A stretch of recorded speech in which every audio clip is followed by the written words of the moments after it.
আজকের এই অনুষ্ঠানে আসলে অংশগ্রহণ করতে পেরে আমি খুবই উৎফুল্ল। আর এই প্রোগ্রামটা যেভাবে চলছিল অনেকটা রোদ ছিল এবং কষ্ট হচ্ছে আমি বুঝতে পারতেছি, কিন্তু বিলম্ব হলেও আমি এটাকে তাড়া দিচ্ছি না এই কারণে যে এটা কিন্তু ক্লাসের একটা অংশ। এটা কিন্তু একটা ক্লাস, যে যেভাবেই নিক আপনি এটা হলফ করে বলতে পারি, বা আমরা যতটুকু দেখেছি বা আরো আমাদের স্যাররা হয়তো তারা ভালো করতে পারবে, এক্সট্রা কারিকুলাম অ্যাক্টিভিটিস যাদের মধ্যে নাই তারা আসলে জাতীয় স্বার্থে খুব কম ভূমিকা রাখতে পারে। তার একটা উদাহরণ আমি দিই, খুব কাছের উদাহরণ। যেই বৈষম্য বিরোধী আন্দোলন আমরা আজকে দেখলাম, যে বিজয়টা আমরা দেখলাম, এই আন্দোলনের সমন্বয়কের প্রধান যারা আছে তারা কেউই কিন্তু পাঁচটি থেকে ফার্স্ট ক্লাস পাস হয় না। যদি তোমরা ব্যাকগ্রাউন্ড দেখো, কি জন্য তারা এক্সট্রা কারিকুলাম অ্যাক্টিভিটি সাথে ইনভলভ আছে। শুধু ক্লাসের ভাষা, আমি পত্রিকার ভাষা পাওয়া যাবে না, এটা আমি বোঝাতে চাচ্ছি যে শুধু ক্লাসের বই পুস্তকের মধ্যে সীমাবদ্ধ থাকলেই লেখাপড়া শেষ হয়ে যায় না। এই যে ধরনের যে ছেলেরা বক্তব্য দিল খুব ভালো লাগলো। এরকম 10 জনের কাছ থেকে 2 জন হয়তো তারা আরো বিশ্বাস হলে কিন্তু তার যে জড়তা, তার যে ফ্লুয়েন্সি, এটা কিন্তু ডেভেলপ করতে পারতো। এইটা কিন্তু ট্রেনিং এর মতো, এবং ক্লাসের সাইডেও এটা বেশি কাজ করে, এটা আমরা আমাদের জায়গা থেকে আমরা দেখেছি। তো এই ধরনের প্রোগ্রাম যেন আরো হয়। আজকে সময়ের অভাবে হয়তো কম ছেলেরা সুযোগ পেয়েছে, আমি চাইবো যেন বেশি সুযোগ পায়।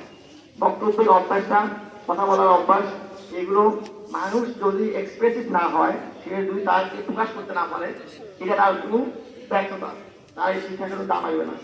তার ভিতরে কি আছে সে প্রকাশ করতে পারে না, এটা কোনো ভ্যালু নাই, এটা মনে রাখতে হবে। সুতরাং তোমরা চেষ্টা করবা এই একাডেমিক লেখাপড়ার বাইরে, একাডেমিক কার্যক্রমের বাইরে এক্সট্রা কারিকুলাম কার্যক্রম যদি কোনো কেউ আয়োজন করে, সাধারণত এগুলো স্কুল হয়, সেখানে অবশ্যই অংশগ্রহণ করবা। সেই সাথে আজকে যে এই বৈষম্য বিরোধী ছাত্র আন্দোলন, এখানে বাংলাদেশের যে ইতিহাসটাই হচ্ছে ছাত্ররা যখনই দেশ একেবারে অচল গহ করে চলে যাচ্ছে, দেশের কোনো মৌলিক অধিকার, মৌলিক স্বার্থ ক্ষুণ্ণ হচ্ছে, তখনই ছাত্ররা আন্দোলন শুরু করেছে।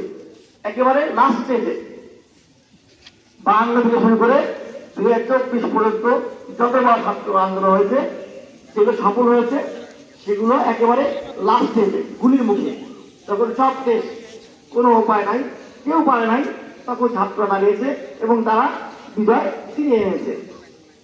এটা কিন্তু একটা কমন দৃষ্টান্ত আমাদের সামনে আছে। আমরা কিন্তু বলি, আমরা কিন্তু পড়ি, কিন্তু আমরা এটা হয়তো উপলব্ধি করতে পারি না। আমি মনে করি এই যে সংগ্রামী চেতনা বাংলাদেশের মানুষের মধ্যে জন্মগতভাবে আছে, এইটাকে ধরে রাখতে হবে, এইটাকে প্র্যাকটিস করতে হবে। আমি বলবো আজকে যে অর্জনটা আমরা আনছি, ছাত্রদের মাধ্যমে যে অর্জনটা আমরা পেয়েছি, স্বৈরাচারী মুক্ত একটি বাংলাদেশ, এই জায়গাতেই আমাদের আন্দোলন থামিয়ে রাখা যাবে না।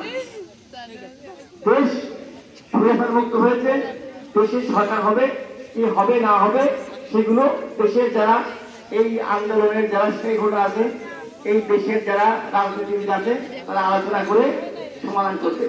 আমাদের কাজ হচ্ছে যে আমরা মঞ্চ তৈরি করে দিয়েছি, ফিল্ড তৈরি করে দিয়েছি, এই ফিল্ড যেন কেউ নষ্ট করতে না পারে।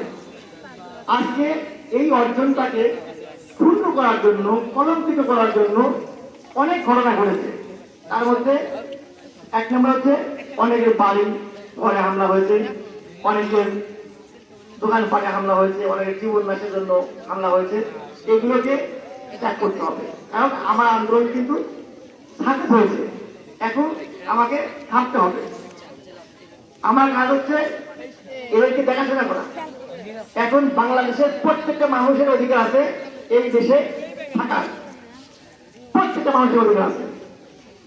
যারা বিগত সময়গুলোতে খুন, গুম, হত্যা জড়িত ছিল, তাদের বিচার আইন দিয়ে হবে।